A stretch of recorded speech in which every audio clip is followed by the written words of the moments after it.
All right, let me go ahead and get us started. So welcome everybody. My name is Dr. Shane McCoy.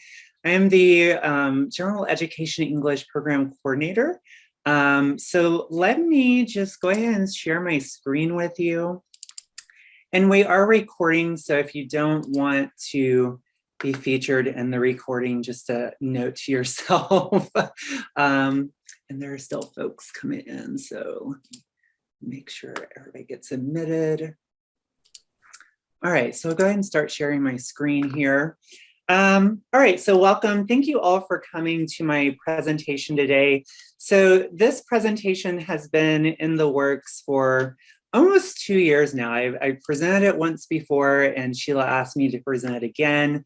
And it's also coming at a really great time because the LGBT plus college conference is coming up, which I will push you to register for at the end of this promotional speech.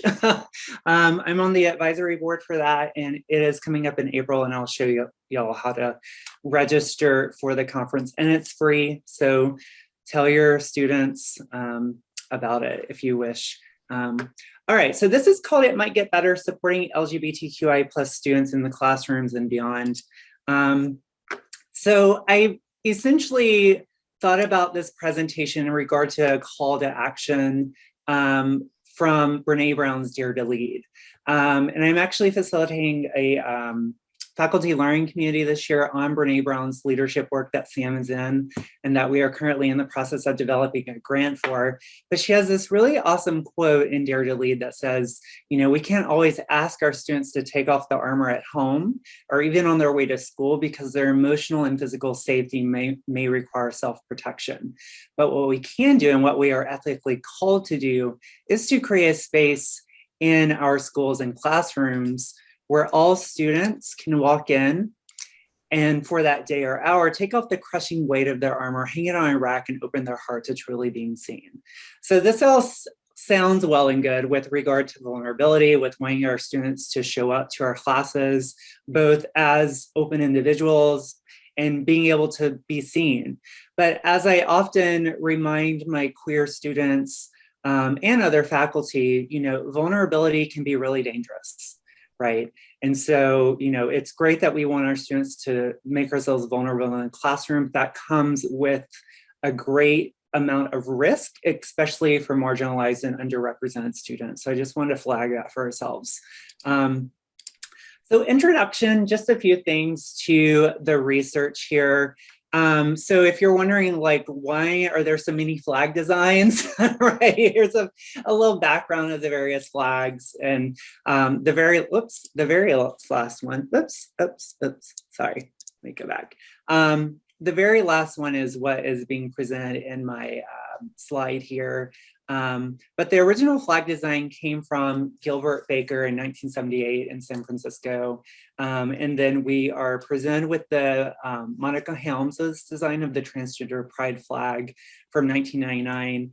And then the most recent design is from Daniel Quasar, who really wanted to incorporate all of these various struggles that are being represented in queer movements today and really highlight those for the flag. So this is what is considered to be the Pride Progress flag, so to speak, because it is incorporating a lot of these various movements and especially for very marginalized positions. So I often refer to this as the flag, but you'll also see some folks still flying the rainbow flag. So I just wanted to flag that for you in terms of like the various flags. So this project really begins with thinking about Dan Savage's It Gets Better project. And spoiler alert, it's not getting better. just to let you know, unfortunately, even in the time that I gave this project or this presentation last year, there has been a record number of bills and legislations introduced in state houses across the country. And so I'll go through some of those things with us today.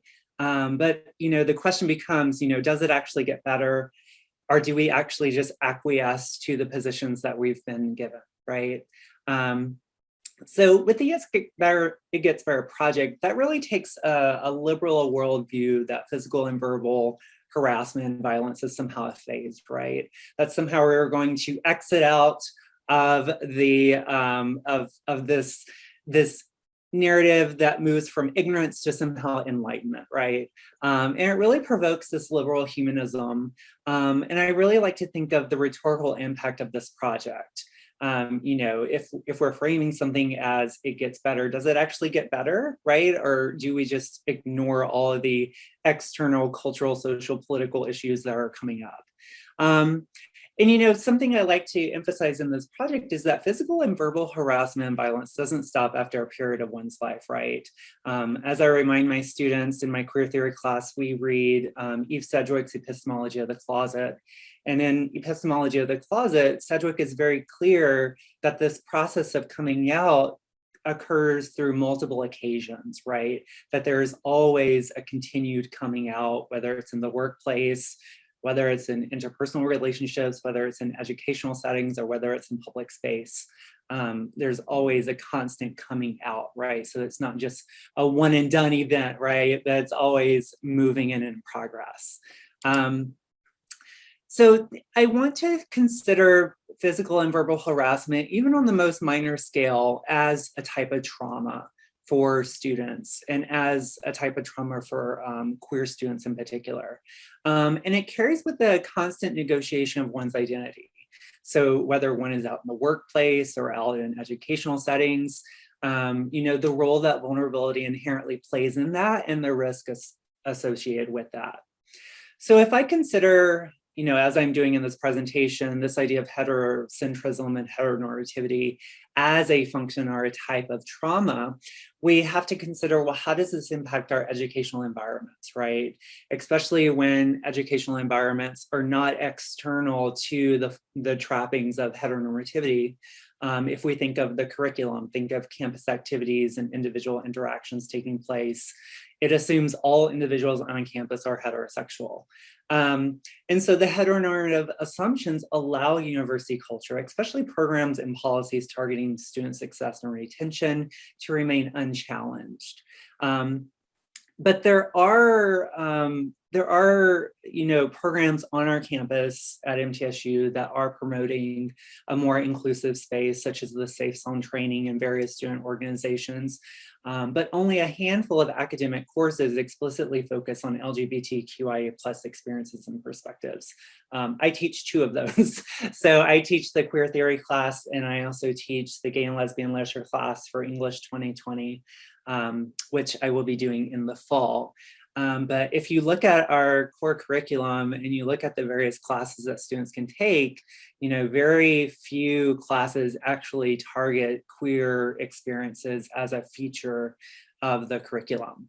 And so my argument, as I mentioned previously, really supplants that liberal argument of eventual acceptance and liberal humanism by showcasing the structural and institutional inequities that impact LGBTQI+ students' livelihoods at the university, including the structural, institutional, social, and economic barriers that impact queer students' professional and personal lives. So some questions I want us to think about throughout the presentation today is, first and foremost, how might university campuses, such as MTSU's, cultivate LGBTQI+ students' sense of belonging and well-being? And really thinking about the culturally relevant pedagogies like Geneva Gay's work, Gloria Ladson-Billings, all those thinkers and writers and multicultural education in particular are really impacting my thinking here. The second question is, I want us to consider, what unique challenges do LGBTQI+ students encounter, and how might these challenges be navigated by faculty? So really giving you some tools that you can work with. And then finally, I want us to consider, what role might faculty play in facilitating LGBTQI+ students' sense of well-being? So this is really informed by Patricia Jennings. She has a really fantastic book called The Trauma-Sensitive Classroom. And in the trauma-sensitive classroom, she's really building this idea of resilience, of compassionate teaching, and bringing it to the classroom. For her in particular, she's interested in K through 12, but I think it's really important for us to think about how university culture can also be impacted by a trauma-sensitive pedagogy, right? And so again, I'm framing heteronormativity as trauma and thinking about, how can we unpack that? So the goals of the presentation, in addition to, giving you some tools that you can work with or helping you become, or helping you feel, perhaps is more appropriate, that you are becoming more culturally competent in this area, is really the main goal of this. But I do want to highlight structural and institutional barriers that exist for LGBTQI+ students, including social and cultural stigma and political challenges. Even though we are in a conservative area of the United States, such as Middle Tennessee, we see legislation being passed all around the country, not just in the southeastern United States. And so I think it's really important to flag that this is a nationwide issue with regard to anti-queer legislation. And so I also want to capture and identify current attitudes and beliefs that impact education settings, especially heteronormative assumptions, and really thinking about cultural competence as our major goal for today. And then finally, I want to identify kind of the best practices and pedagogical strategies for empowering queer students. So for instance, I'll walk you through like pronoun recognition and acknowledgement as a type of form of empowerment, preferred name recognition as well, and acknowledgement as a form of empowerment, promoting psychological and physical safety for queer identified students. And then finally, really thinking about how we can queer our curriculum and thinking about the usefulness of queer theory for any discipline. And then finally, the importance of representation in the curriculum and highlighting LGBTQI+ perspectives for students. So a note on terminology. One of the things we talked about last year at the LGBTQIA+ college conference at MTSU, the keynote was given by Beck Dawson, and the title of their keynote was More Than Alphabet Soup. I don't know if you remember that, but in their keynote talk, it was all about these various terms and concepts that are constantly evolving and constantly playing out. And one of the interesting things after Beck's keynote, we were asked a question from an audience member, and neither Beck nor I could answer the question.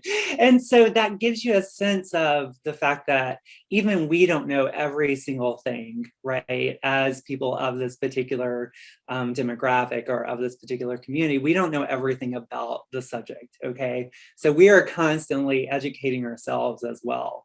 But there are some terms that you'll want to become familiar with, like just the LGBTQIA+ term in particular. So we have lesbian, gay, bisexual, transgender, queer, intersex, asexual, plus other identity categories. The plus is basically an umbrella to catch all those other terms that are constantly in development. Then you have gender expansive or non-binary versus trans. So for me in particular, I identify as non-binary. My pronouns are they, them, and theirs. But how we identify that on a personal level is really subjective, right? So for instance, many who are gender expansive or non-binary do not necessarily identify as trans. For instance, I'm non-binary, but I do not identify as a trans student or a trans individual. But some who are gender expansive identify as trans. So it's really, again, it's a personal thing that one has to negotiate for themselves. Cisgendered is something you might have heard, and that is an individual whose experiences and identity aligns with their assigned birth sex. And then the term I like to use and will use often throughout this presentation is the term queer identified, which basically is a shorthand. It encompasses LGBTQIA+. It's deployed as an umbrella term. And it's basically anyone who identifies as non-heterosexual. So it's a really like broad term that I use as a shorthand term. So overview of the available research. So I want to focus on two aspects of the available research here. The first are regional and national laws and policies that impact LGBTQIA+ persons. And then the second is how these laws and policies might impact LGBTI+ students. So laws and policies that have been recently introduced regionally and nationally. There's the gay panic defense, which is still a valid legal strategy in hate crimes. It's only barred in 12 states, which include California, Illinois, Rhode Island, Nevada, Connecticut, Maine, Hawaii, New York, New Jersey, Washington, Colorado, and the District of Columbia. So obviously, a very small minority of the 50 states in the United States have barred the gay panic defense. And if you're unfamiliar with the gay panic defense, let's say, for instance, you have a trans woman who is on a date with a cisgendered man, and they engage in intercourse, and he finds out that she is trans and kills her, right? One could use that as a defense in a court of law, right? To say, oh, I panicked, right? Or I had a gay panic about this particular individual that I was on a date with and I didn't know, right? That is a viable legal strategy that still works in 2022. So I think it's important to think about, the weight of a lot of these laws that are still in the books. A new front that you've probably been well aware of for the past year and a half is a number of states are introducing new anti-trans legislation to limit participation in sports, as well as allowing religious exceptions, especially with trans women in women's sports. Last year, it was trans students in high school sports, and now it's moved into the realm of higher education. So higher education is the new field for these particular laws and policies. Tennessee in particular has had its own long history, all the way back from 2011 with former Governor Bill Haslam, when he signed into law HB 600, which prohibits local municipalities from passing non-discrimination measures that exceed state law. So the law effectively forbids cities and towns from passing more inclusive non-discrimination ordinances, such as Nashville had a more comprehensive non-discrimination ordinance. Well, that is no longer valid because it exceeds what the state has deemed as being the non-discrimination ordinance. And then last year, from February 2021, we have Governor Bill Lee's comments on transgenders will destroy sports from NBCnews.com. One thing I didn't include on the presentation is that the anti-trans involvement in sports has also been taken up with people like Michael Phelps, who people have used as oh, look, well, Michael Phelps thinks that trans women shouldn't be in competing in sports. And so clearly this is, an okay thing to do because Michael Phelps is the moral compass, right, for the United States. But at any rate, so there's also psychological abuse that's still legal from this as well. For instance, conversion therapy. Only 20 states in total ban the practice. So these include California, Colorado, Connecticut, Delaware, Hawaii, Illinois, Maine, Maryland, Massachusetts, Nevada, New Hampshire, New Jersey, New Mexico, New York, Oregon, Rhode Island, Vermont, Washington, Utah, and Virginia. So again, just a minority of states ban conversion therapy. So if you're unfamiliar with conversion therapy, just a few statistics about this particular type of practice. Almost 700,000 adults have received conversion therapy treatments. And of those 700,000, 350,000 have received the conversion therapy treatment as youth. And then 16,000 more are expected to receive it if 32 other states do not ban the practice. Other political and social barriers that exist, there is the 2020 ruling by the US Supreme Court. Title VII of the Civil Rights Act prohibits employment discrimination only by employers with 15 or more employees. Businesses smaller than that can still legally discriminate against LGBTQI plus persons in states where non-discrimination laws do not exist. And it also underscores the importance of passing laws such as the Equality Act, which will extend non-discrimination laws nationwide to cover LGBTQI plus individuals. The Equality Act is still under consideration, and it has not passed yet. So, whoops, when does it keep doing that? I don't know. Oh well, if it's not gonna be, my internet is going to be my mouse. Okay, so moving forward. So the second aspect of this section is how social, cultural, political, and economic barriers impact LGBTQIA+ students. As I mentioned and gave a little spoiler alert at the beginning of my presentation, 2022 has seen a record number of anti-LGBT+ bills introduced. And if you just need some light bedtime reading, there's the tracker for you that you can look at from the freedomforallamericans.org. 400 bills were introduced in 2021 to give you some perspective. And then currently 120 bills have been introduced since January 28th of 2022. So not even 2 months into this legislative session and 120 bills have already been introduced. Just a few highlights from various states. Arkansas, we had the banning of gender affirming surgery for those under 18. Texas, most recently, deemed gender affirming healthcare seen as child abuse, like literally the law calls it child abuse. And then Florida, we have the Don't Say Gay bill, which is discussion of gender and sexuality is illegal in grades K through 3. And it's framed as the parental rights and education bill.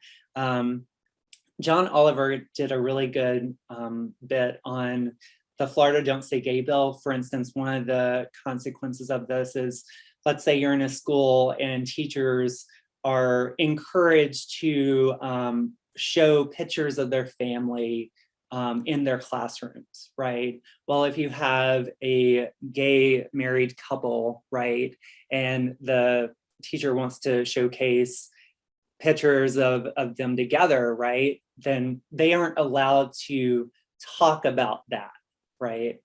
So you have students that have no context for how these images are being presented, right? And so if a student has a question about that, then the teacher can't engage in that conversation at all, right? To talk about various forms of family structures and models, right?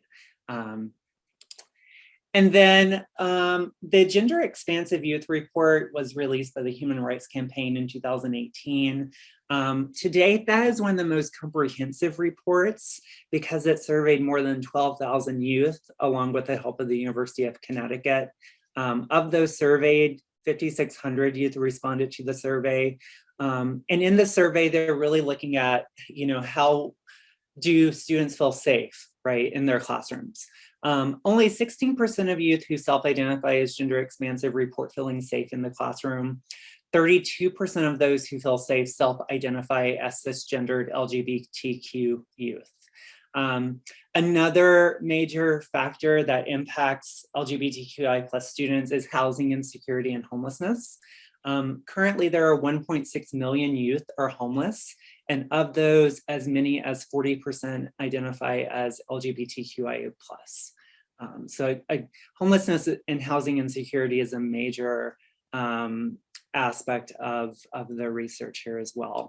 In addition, mental and emotional health of LGBTQI+ students. So even though mental health on college campuses is one of the all-time lows, it's especially low for underrepresented students and for queer students in particular. We're thinking about depression, anxiety, and other types of psychological pain. Over 51% of students are experiencing this. The suicide rate for 18 to 29-year-olds is three times higher for LGBTQI+ students than heterosexual youth, which equates to about 1 in 4 preteen suicides may be LGBT+. And then 40% of trans adults report attempts of suicide. 92% of those attempted suicide before 25 years of age. Bullying, physical and verbal harassment, abuse increases self-harm by 2.5 times on average. So thinking about the heteronormative campus climate, if we consider, as I'm doing here, heteronormativity as trauma and abuse, right? Ibram Kendi, in his book, How to Be an Anti-Racist, has a really great point about microaggressions. And he makes the argument that there is nothing micro about, abuse, that it impacts people on very large scales. And we're also given Catherine Campbell's work on making excellence inclusive higher education's LGBTQ context, where she points to questions about gender and sexuality are often only captured at the margins of a curriculum. So the question I really want to pose here today for us is, how can we make that perspective more central to our curriculum? And how can we do that throughout the semester as opposed to simply 1 month, right? And so the lack of cultural competence really does impact the likelihood of gender affirming educators, as you can see from this research that I'm presenting here. And again, you know, that's really the main goal today, is really to think about our own cultural competence and how we can express that to our students. So supporting LGBTQI plus students in our classrooms, you're probably thinking, well, what are some practical ways that you can do that?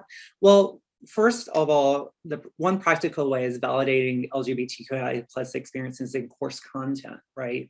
So the importance of representation in the curriculum. So how do we represent these types of perspectives in our individual disciplines? That's a question I would like to return to during the Q&A and reflection segment. The second is acknowledging pronoun usage and preferred name.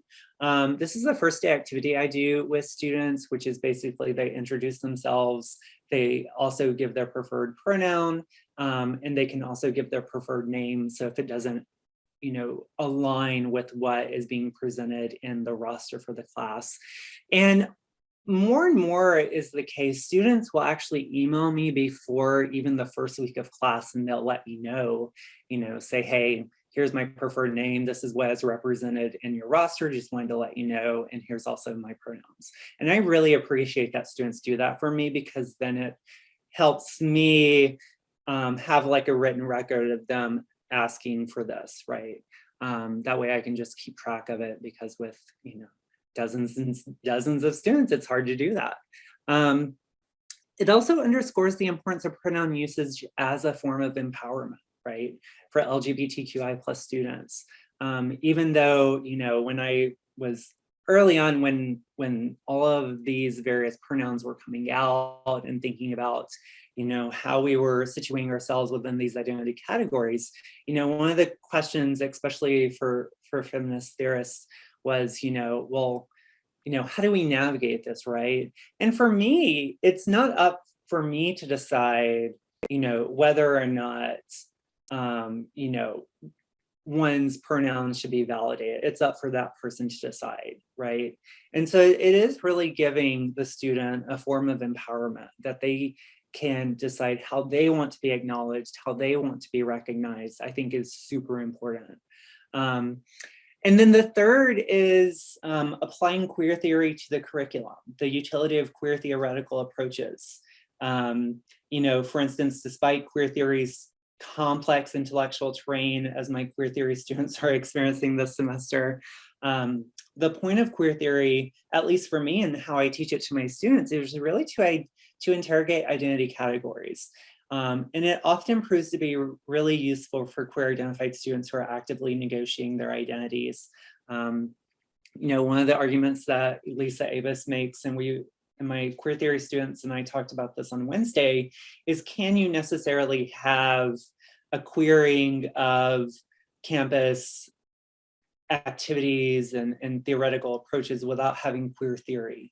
And I don't think you can. I think you do need the utility of queer theory, even at the very basis. Like if all you do is read Judith Butler's Gender Trouble, right?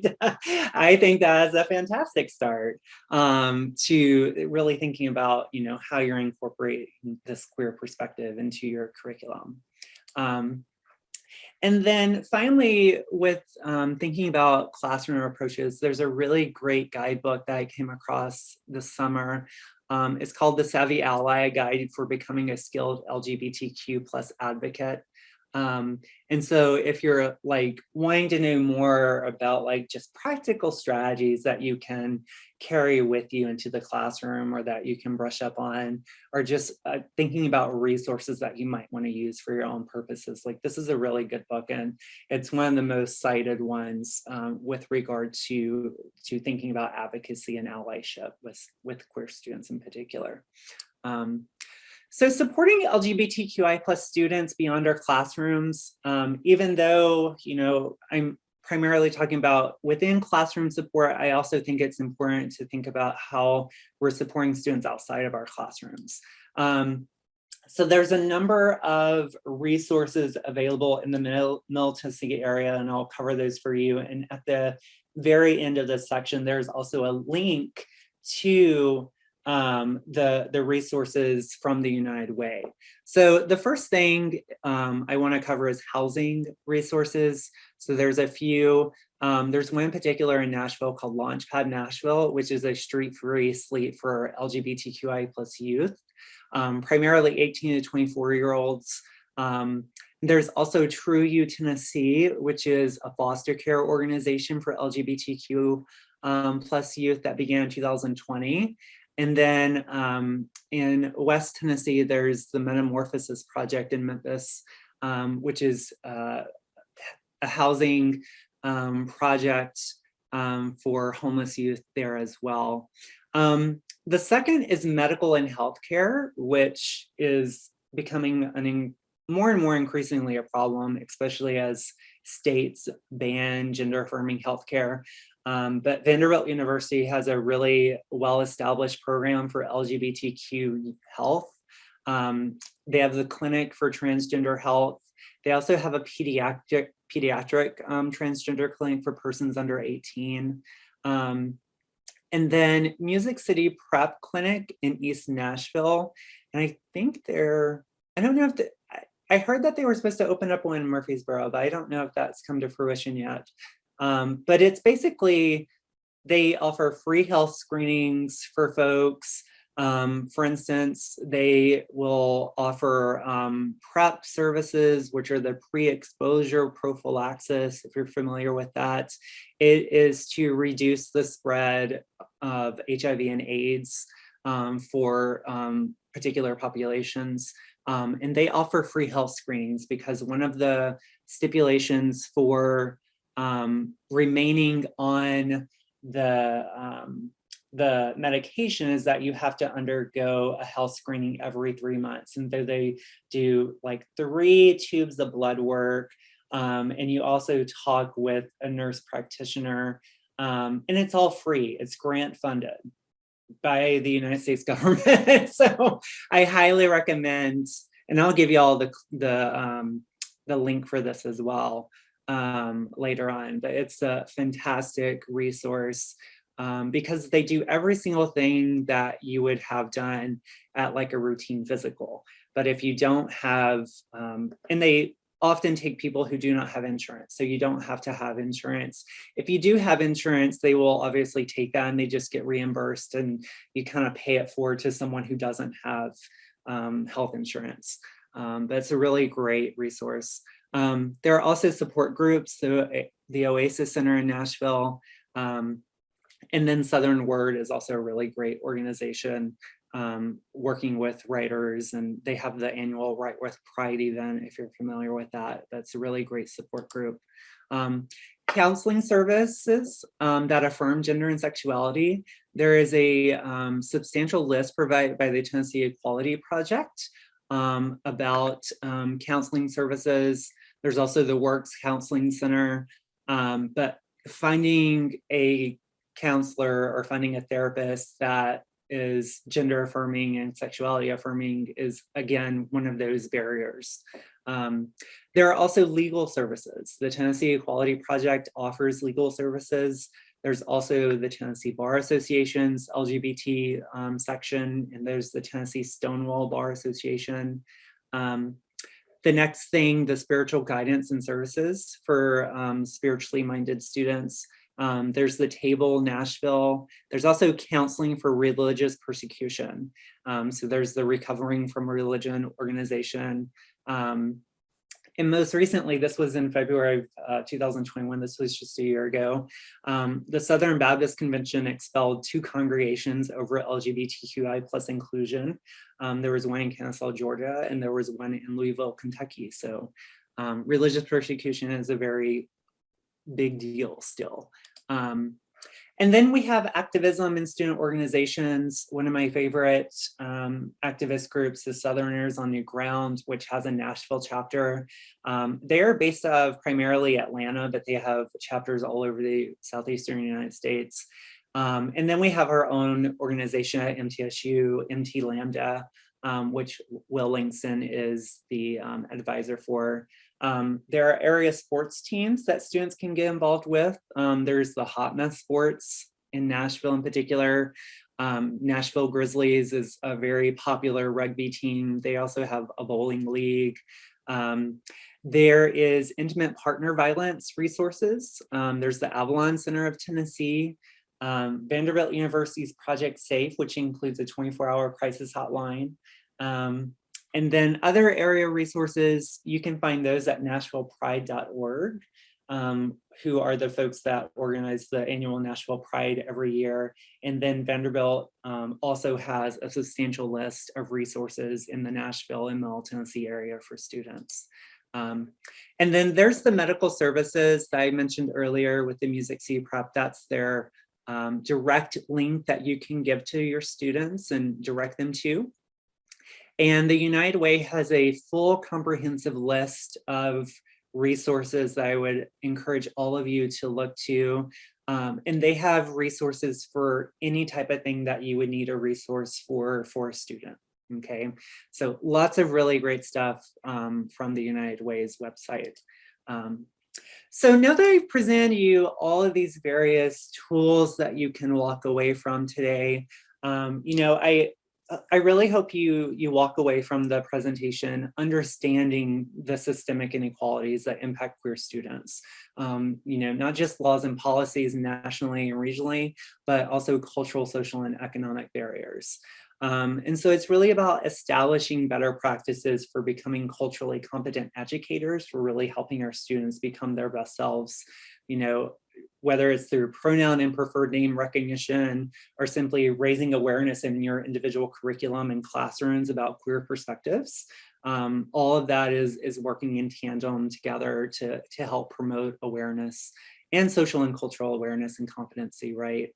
And so again, I want us to think about what roles might our specific disciplines play in this endeavor. And then the third takeaway is really empowering ourselves and our students with the necessary resources to be successful in and beyond our classrooms at MTSU. So offering support strategies for the classroom, offering support strategies for beyond the classroom, and finally, promoting physical and psychological safety for queer students as integral to well-being and belonging on campus. So I want to leave you with this, and I can't read the whole thing, sorry. For some reason it won't let me see if I can, I need to collapse the window. There we go. So I leave you with this, thinking about seeking social justice for LGBT people is not simply a matter of improving things for the immensely diverse group of individuals who identify with that label. Rather, it's a matter of creating institutions that are more just for everyone, that issue all types of discrimination, invite investment and engagement, and offer opportunities for everyone to succeed. And so that's from Catherine Campbell's Making Excellence Inclusive, Higher Education's LGBT Context. And then that's my works cited. One thing I want to plug for all of you, and Will Langston would get on to me if I didn't do this, the LGBT plus college conference is coming up. Please, please, please come attend. That is on April 7th through April 9th. Lots of really great things are happening throughout the conference, and it's totally free. It will be in the Student Union Ballroom. It's free for students, it's free for faculty. The only thing that we ask is that you do register so that we can just have a head count. But I will be presenting, or not presenting, thankfully, but I will be hosting or moderating a roundtable on that Friday morning. The title of the roundtable is called Why Stories Matter, and really getting us to think about the impact that vulnerability plays as a tool for empowerment for queer students, from both the faculty perspective and the student perspective. And then we will culminate the conference with an awards dinner on Saturday. And so there's a full slate of activities that you can participate in and be a part of if you wish. So again, that's April 7th through the 9th, and it is on our campus. All right, so I'm gonna stop sharing my screen here. If I can, oh, there it is, duh. You would think after 2 years working with Zoom, we would have this nailed down a little bit better. All right, so now that you've been kind of introduced to quite a number of tools, you know, like I was saying in the presentation, I really want us to think about queering our own disciplines, right? In fact, when I teach my queer theory class to my students, it's an interdisciplinary seminar and they're all coming from various backgrounds. And one of the things I want them to think about for their final essay is how can you bring queer theory to your own disciplines, right?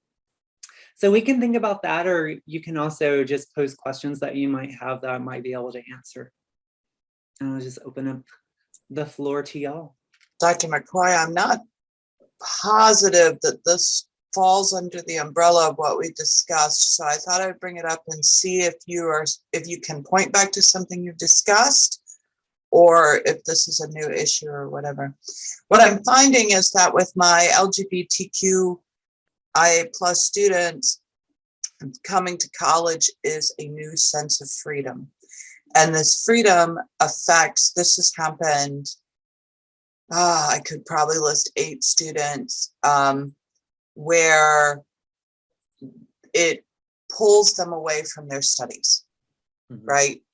And so then the issue becomes, how do we ensure they're successful when, does this make sense? Like the choice of how to spend their time because they finally maybe get to be who they want to be without as much external pressure. They would rather go do that than do class studies and do their homework and be in class. Right. What is the service that would help? Like, what do we have? And can I even say, hey, I see you're having this issue, please go talk to these people? Or is that like an encroachment?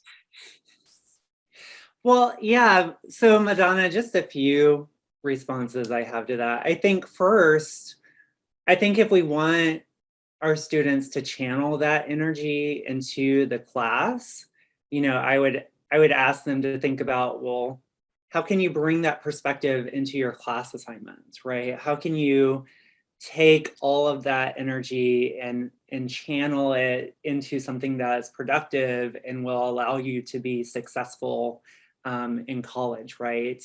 Because I think all students, for the most part, struggle with that. They find this new sense of freedom at the university. That's true, but this does seem to be more reliably in a way that is causing failing. Mm-hmm. And it's heartbreaking for me. Yeah. So I would just say, think about how you can bring that perspective out in the curriculum, because you teach writing primarily, don't you, Madonna?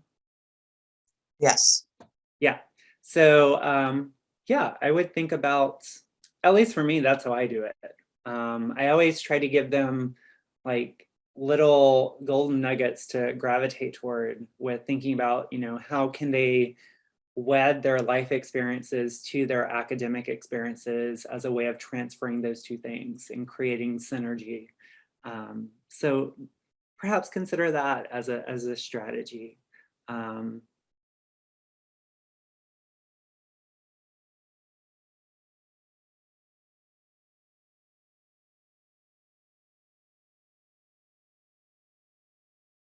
Anyone else? Thoughts or just comments or questions? Again, I don't speak for the entire queer community. So. I have a quick question. I'm assistant professor from tourism and hospitality program. from HHP department. So my area is tourism and hospitality, and the main focus like hotels and tourism. And I noticed because tourism and hospitality is very diverse. Right. And many of our employees, they are from LGBT. So, but the personality of industry is to communicate, to be open, So I heard a lot of comments, not comments, but feedback from employers that it's kind of like hard to communicate or to engage their employees to speak up, especially they come from, LGBT. So do you have some ideas that you can share how to engage the employees, they are LGBT group? Yeah, I mean, it sounds like, is it E? E, is that? Yes. Sorry. Oh, it's totally fine. So it sounds like, one of the things that we have to work through, and not just, employers and employees, but also just faculty in general, is working through our own unconscious biases, right? And so, I often encounter this with students as well. It's like, what unconscious biases are impacting the learning relationship between the student and the teacher, but also to think of your specific area with hospitality and tourism, what unconscious biases are impacting the employer and the employee relationship, right? And so I think, it really, in order to get to like the root of the issue, I'm not a psychologist, but there are all these unconscious biases that impact our relationship with individuals who are different from ourselves, right?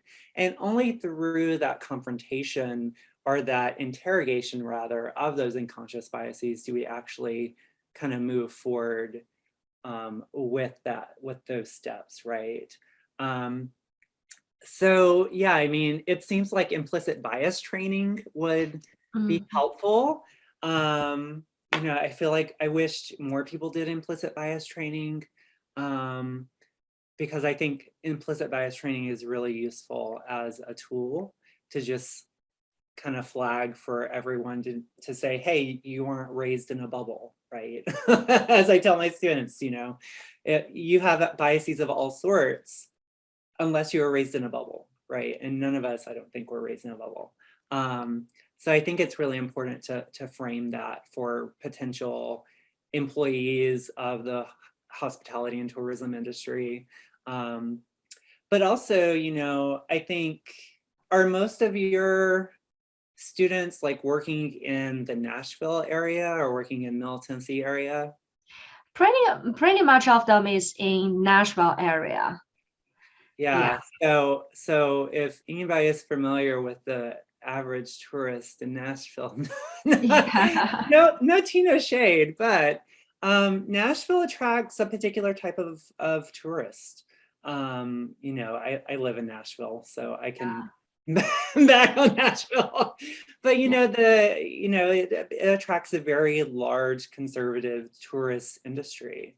And I'm not really sure how do we get away from that, right? Yeah, so I'm not sure if that's helpful. Yeah, no, it is. Thank you. Yeah, actually, I believe diversity is a tool to be successful. And it's not only help the relationship from faculty to student, but also how to train a student to see the value of diversity. Right. And it also goes into all these conversations about diversity, equity, inclusion work. And Brene Brown has diversity, equity, inclusion, and belonging as well. Yeah. So the question of belonging, right? How do we belong in spaces that are not meant for us, right? Yeah. Or that were not created, so to speak, for us, I think is something I often think about. So yeah. Thank you. Yeah, great question. Thank you.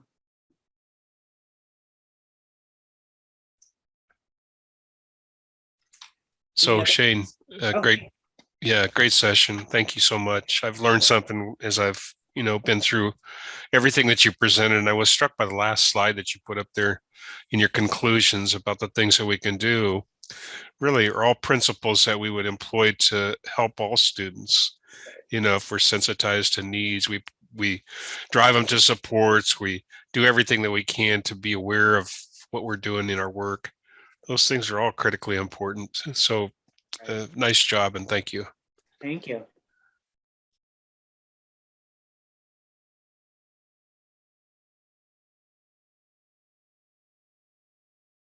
Anybody else? Questions, comments?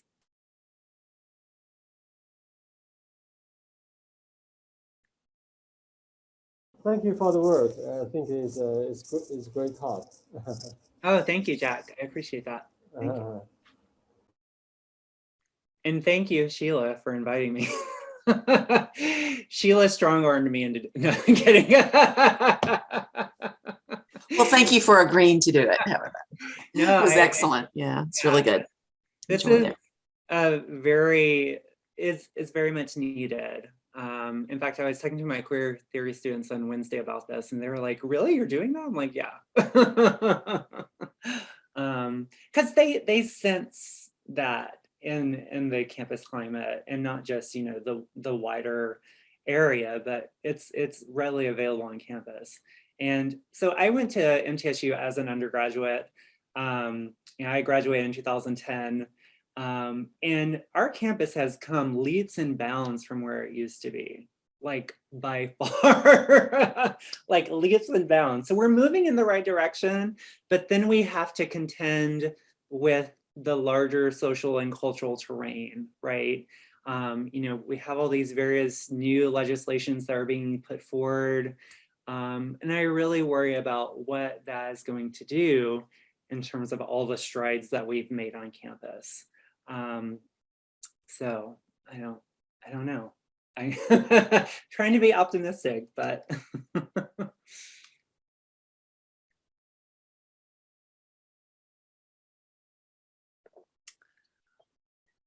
all right, if there are no questions, I'll hang out for a few more minutes until the last person leaves. But thank you all for coming and listening to my talk today. And we'll have this available later as well through the LTNITC channel. So have a lovely, awesome rest of your day.